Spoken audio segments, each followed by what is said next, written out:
Hello, people. This is my first attempt at analyzing an IPO. The Zomato IPO is going to hit the market from 14th to 16th of July.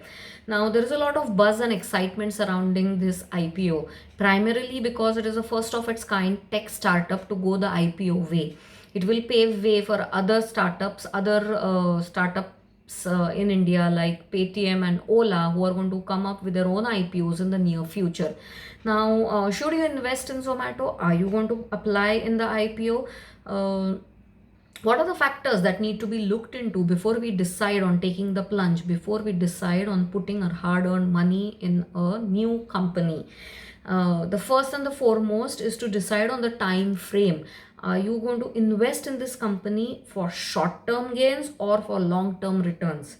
Short term gains is listing gains when the company gets listed on the stock market on 27th July.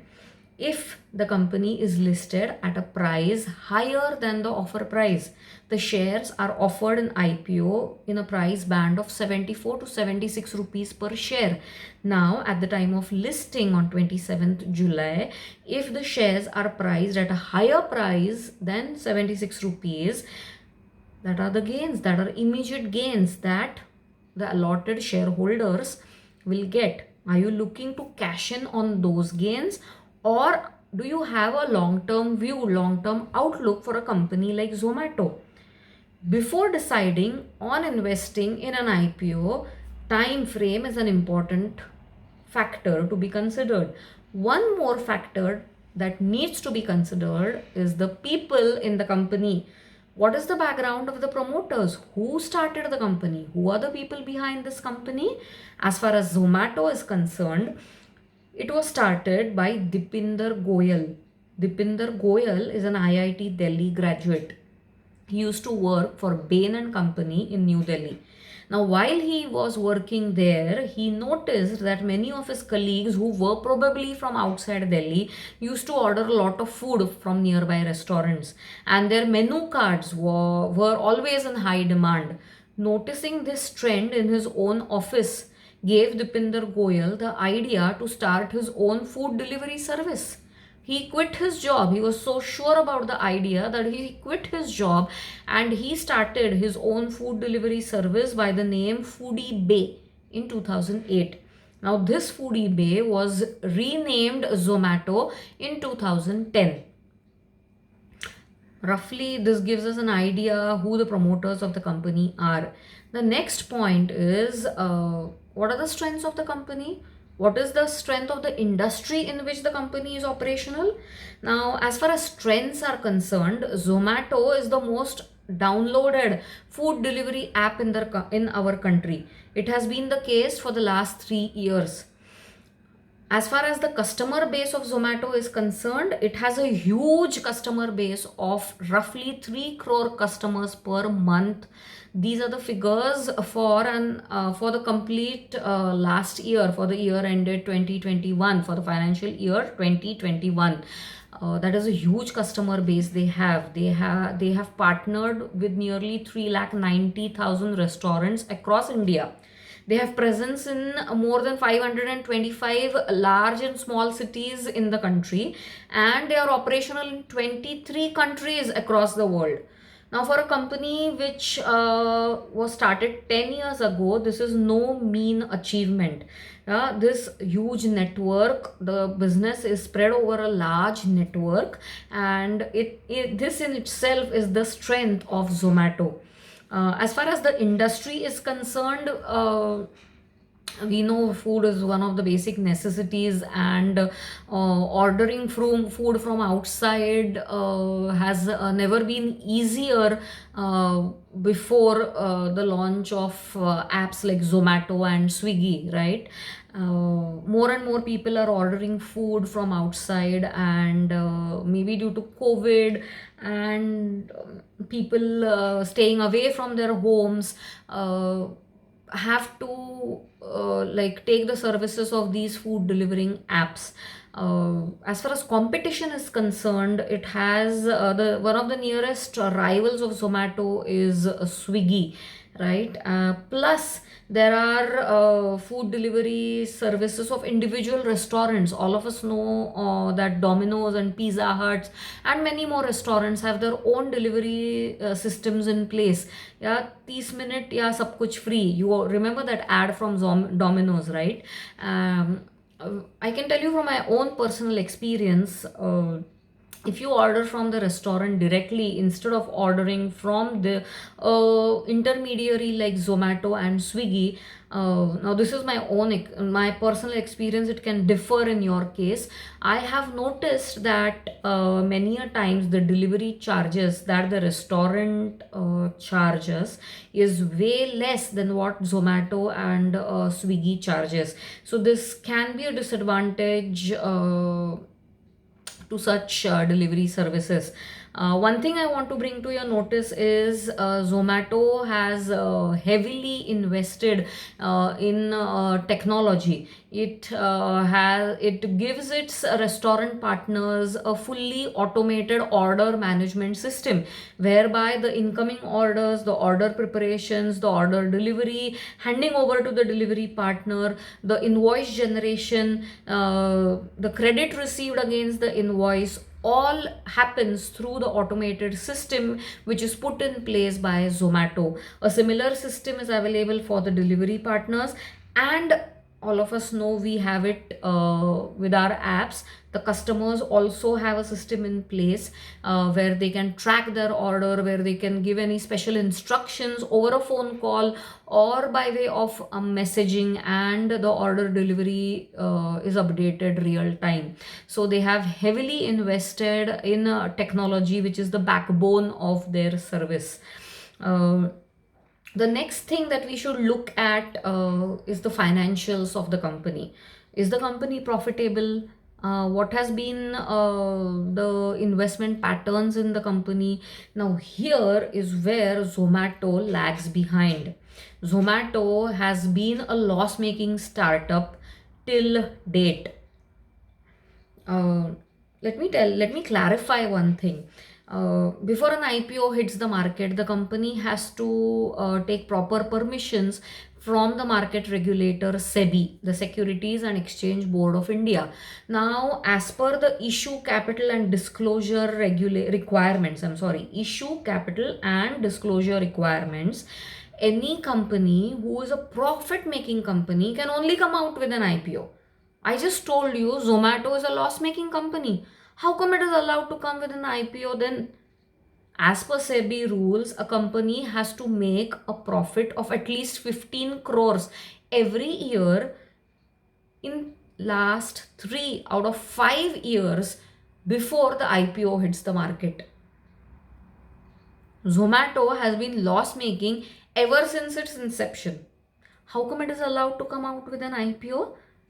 Such companies who are loss making have a different route to go the IPO way. A normal profit making company can reserve 35% of its IPO issue for retail investors, people like us, individual investors.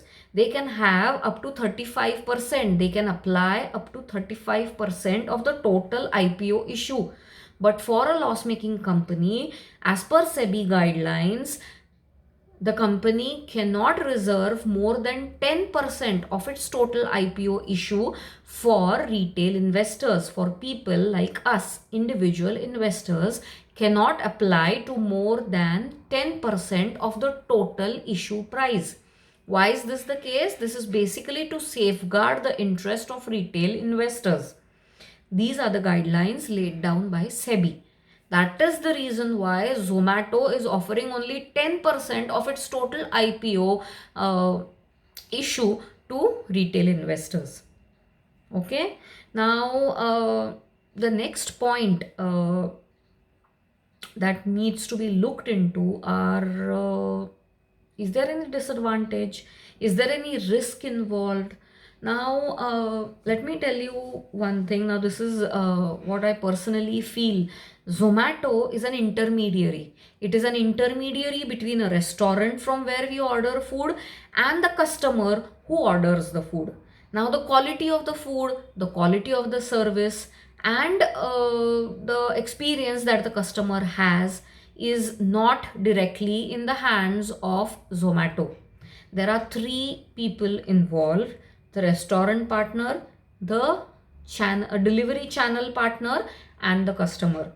Now, when you are just an intermediary and your business depends on another factor, you have limited control over how the restaurant prepares food, the quality of the food that is delivered, the how does the channel partner, the delivery channel partner,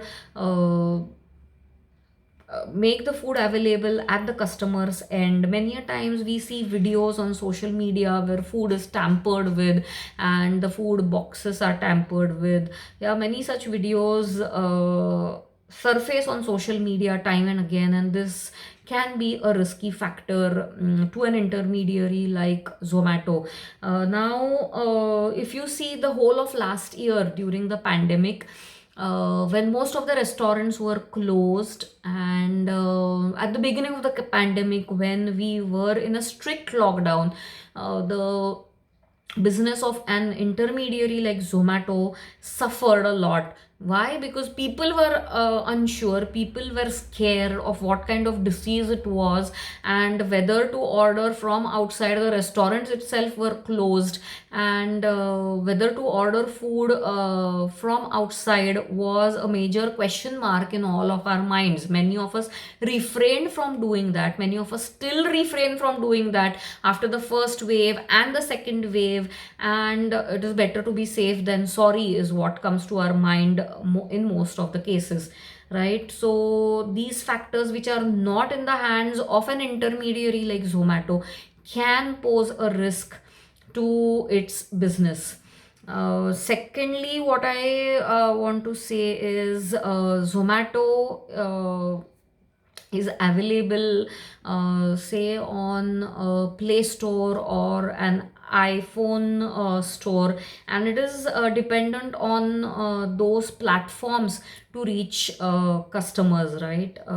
Again, some kind of like again, I would say this is a risky proposition.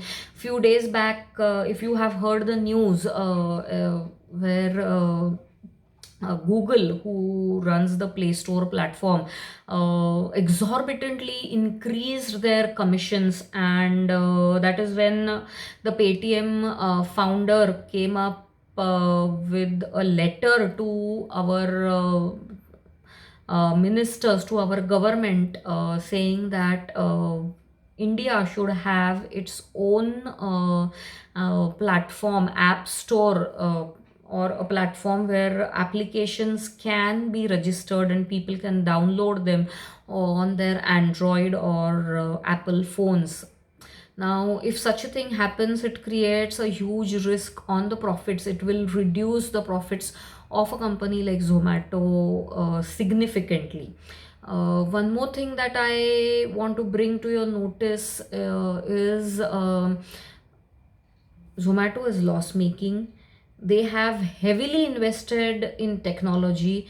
Their expenditures are exorbitantly high, and they intend to keep it like that. Why? Because that is the backbone for them to acquire more and more customers and improve on the technology, and that is how they are going to survive and grow in this market.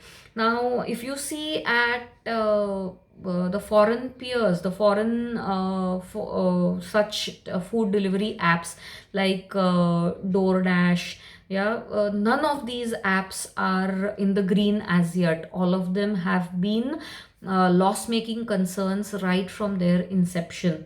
So this is one of the major areas of concern that we should have in our minds before investing our money in a startup like Zomato.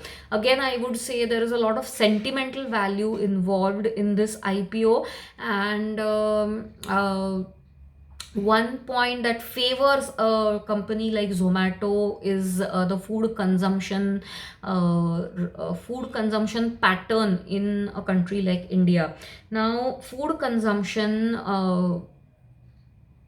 records to nearly quarter of the total GDP of India. But in a country like India, home consumption of food accounts for nearly 85 to 90% of the total food consumption in the country. Compare it with a country like US or China, home consumption vis-a-vis food delivery, food ordering, or outside food ordering is nearly 50-50%. The ratio of home cooked food to food ordered from outside is nearly 50-50%. So people eat food at home and from for half days of the week, and order from outside for the remaining days of the week. In India, this ratio is 80% for home cooked food and 20%, nearly 20% from food ordered from outside. But again, because of this lag that India has, it has a major expansion prospect as well as far as food ordering is concerned. Zomato is counting on the idea that more and more people are going to order food from outside, and home cooking is going to be on a decline. I don't know about this trend, and I think it is a very dangerous trend, so to say, as far as health of the people is concerned. Again, I would not count this as an advantage towards Zomato. Uh, so this is roughly what I studied, and I thought it will help you take a decision of whether to go in for this IPO or whether to refrain from this IPO.